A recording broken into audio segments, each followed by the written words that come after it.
अस्सलाम वालेकुम वरहमतुल्लाहि वबरकातुहू। एक नई वीडियो के साथ आपकी खिदमत में हाजिर हूँ। उम्मीद करता हूँ तमाम दोस्त खैर वाफियत से होंगे। अल्हम्दुलिल्लाह रब्बिल आलमीन, कल ATC अदालत नंबर 2 से तकरीबन 10 कारकुनान की तहरीक लब्बैक के कारकुनान की ज़मानतें अल्हम्दुलिल्लाह मंजूर हो चुकी हैं। इंशाअल्लाह जल्द ही वो रिहा हो जाएंगे। उसके अलावा एक और बड़ी खुशखबरी है कि 7 भाई के ससुर और मामू जान जनाब मोहम्मद हुसैन साहब भी अल्हम्दुलिल्लाह अल्लाह रसूल के फ़ज़ल व करम से उनकी ज़मानत मंजूर हो चुकी है। इंशाअल्लाह 1-2 दिन के अंदर वो भी रिहा होकर अपने आबाई गांव नक्का कलां तहसील पिंडी के डिस्ट्रिक्ट अटक के अंदर इंशाअल्लाह पहुंच जाएंगे। इंशाअल्लाह इसी तरह मज़ीद खुशखबरियाँ जारी हैं। यूसुफ रिजवी साहब अलमारूफ टोके वाली सरकार अल्हम्दुलिल्लाह वो भी अल्लाह रसूल के फ़ज़ल व करम से उनकी ज़मानत भी मंजूर हो चुकी है। इंशाअल्लाह जल्द ही वो भी रिहा होकर आ जाएंगे। इंशाअल्लाह हमारी जो है रिलीफ मुकम्मल मिलता जा रहा है अदालतों से। बस 7 भाई, अनस भाई और दीगर कायदीन के हवाले से ताहाल अभी तक कोई रिलीफ नहीं दिया जा रहा है।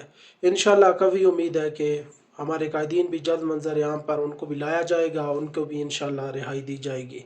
लेकिन उस वक्त तक हमें मुसलसल उनके लिए आवाज़ बुलंद करनी चाहिए और अपने कश्मीरी भाइयों के लिए भी आवाज़ बुलंद करनी चाहिए जिन पर सीधी गोलियाँ और स्ट्रीट फायर वगैरह किए जा रहे हैं, मुसलसल शेलिंग जारी है। जायज़ मुतालबात हैं, टेबल टॉक के ज़रिए इन मसाइल को हल करना चाहिए, लेकिन मुसलसल ताकत का बेदरेग इस्तेमाल किसी सूरत भी जायज़ नहीं। आइन व कानून की खुली खिलाफ वर्जी है। पहले ही हमारे आइन व कानून की धज्जियाँ उड़ाई जा चुकी हैं। पहले ही इंसाफ का जो हमारा म्यार है वो पूरी दुनिया जानती है कि किस तरह हमारी अदालतें इंसाफ करती हैं। सात भाई ने कहा था कि हमारी अदालतें ताकतवरों की रंडियाँ हैं, और आज ये बात सही साबित हो रही है कि बेशक हमारी अदालतें ताकतवर तरीन हलकों की रंडियाँ हैं। अभी इन आला हुकाम से हमारी गुजारिश है कि 7 भाई, अनस भाई, दीगर कायदीन और कारकुनान को फिलफौर रिहा किया जाए। मस्जिद रहमतुल्लिल आलमीन अल्लाह का घर है।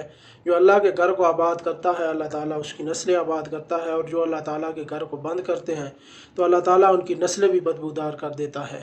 इसलिए खुदारा मस्जिद रहमतुल्लिल आलमीन को खोलो, उसकी बंदिश ख़त्म करो। मुसलसल 8 महीने से कायदीन भी जबरी तौर पर गुमशुदा है, मस्जिद रहमतुल्लिल आलमीन भी बंद है। खुदा का खौफ करो, उसके कार से डरो, और मस्जिद रहमतुल्लिल आलमीन को फिलफौर आवाम के लिए खोला जाए ताकि उसमें अजानें, नमाजें हो सकें, जुम्मा के खुतबात वगैरह हो सकें। उम्मीद करता हूँ कि ये वीडियो आपको पसंद आई होगी। मज़ीद वीडियोज़ के लिए चैनल ज़रूर सब्सक्राइब करें। दुआ में याद रखें। अल्लाह हाफ़िज़। नासिर ताजदारी ख़त्म नबुव्वत। ज़िंदाबाद ज़िंदाबाद ज़िंदाबाद।